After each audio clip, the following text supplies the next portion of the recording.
This is Fadi Jawdi. I'm the director of Mikano International Limited group of companies. First of all, we would like to welcome you here in your office, in our office, and we would like, first of all, again to congratulate you on your new program. It's a new program, right? Okay, and to congratulate the new winner, which is going to be in December. And I hope this program will continue for the future and we'll have more cars to give. Congratulations on advance.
A very good evening. Welcome to The World Now at 4 on Hills TV. I am Uduak Daniel. First, let's talk the headlines. And on the headlines, FEC FEC case 47 billion naira contracts for aviation works, ministries, NCS, others. Still on the headlines, former Guinea President holds first conference since junta took over. Also on the headlines, Daman Galgat wins Booker Prize with South African novel. And on sport, Dari rewards Paralympics gold medalists with $10,000. And now the news in detail.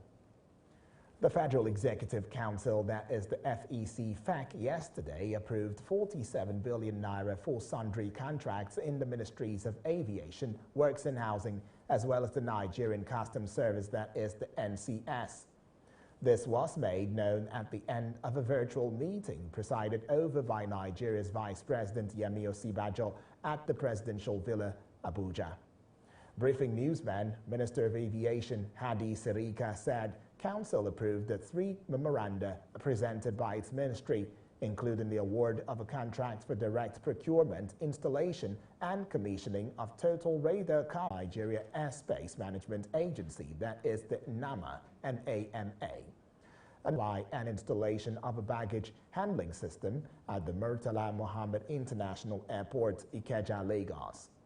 Also briefing, Minister of State for Budget and National Planning, Clement Agba, said FEC approved the procurement of 46 vehicles for operational use by the Nigeria Customs. Away from that story, Chief of SA.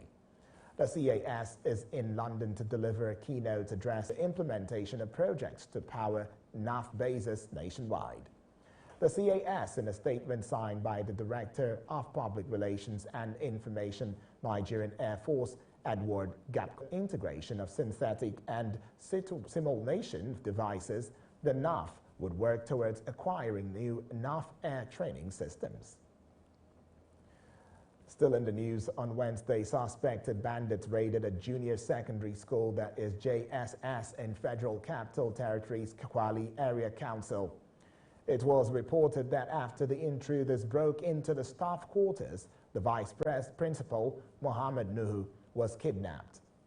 The incident confirmed by Stephen Nagbayi, chairman of the Nigeria Union of Teachers, that is the NUT, in the nation's capital. An investigation has been launched by the police in the Federal Capital Territory, that is the FCT. The incident occurred barely 24 hours after gunmen attacked the University of Abuja quarters, where 2 professors and their children were kidnapped. It had earlier been gathered that Abubakar Abdullahi Bedako, the chief imam of Yangoje Central Mosque, and his 2 sons were kidnapped last Friday in the nation's capital. The cleric, who is also the vice principal of a junior secondary school, and his children are still being held captive. And now for some COVID-19 updates. Nigeria has recorded 209 new cases of COVID-19 in 12 states, bringing the total to 212,359 in 36 states of the country, plus the FCT. According to the latest information released by the Nigeria Center for Disease Control, that is the NCDC, Gombe reported 109 cases, FCT and Rivers recorded 21 cases each, Lagos 13, Bauchi, Ondo and Plain cases each, Enugu 7, Benue 5, Oyo 4, Ekiti and Ogun reported 1 case each. A total of 204,010 persons have been discharged, and the number of deaths is 2,900, so the number of active cases amounts to 5,449. When the news returns, news from other parts of Africa. Stay.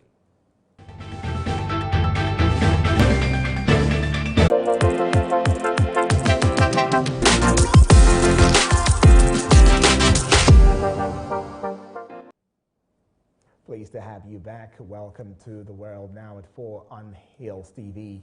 Now let's move to Ghana, where anti-LGBT, the harshest laws in Africa against lesbian, gay, bisexual and transgender people. UN human rights experts have warned it could establish a system of state-sponsored discrimination and violence. The bill, named Promotion of Proper Human Sexual Rights and Ghanaian Family Values, would see LGBTQ Ghanaians face prison or be coerced into so-called conversion therapy. A widely discredited displays of same-sex affection or cross-dressing could lead to a fine or detention and certain types of medical support would be made illegal. The new law would also make the distribution of material deemed pro-LGBTQ by news organizations or websites illegal. It would also encourage Ghanaians to turn over those they suspect of being from the LGBTQ community. Let's get on to Guinea. The RPG party of former President Alpha Condé held its first conference in Conakry since the junta took power in September. At the conference, the former president of the National Assembly, Damaro Camara, asked for Alpha Condé's release, given his age. The transitional government is not insisting on a timeline for elections. On the other hand, the opposition is insisting elections are held in a timely manner. Damaro Camara added that the CNRD, the National Rallying Committee for Development, according to the charter, must be neutral, and an arbitrator who must organize the transitional surprised most Ghanaians, even though it was preceded by months by Condé's controversial decision to seek a third term in October 2020. We now move to other parts of Africa after this break. Don't go away.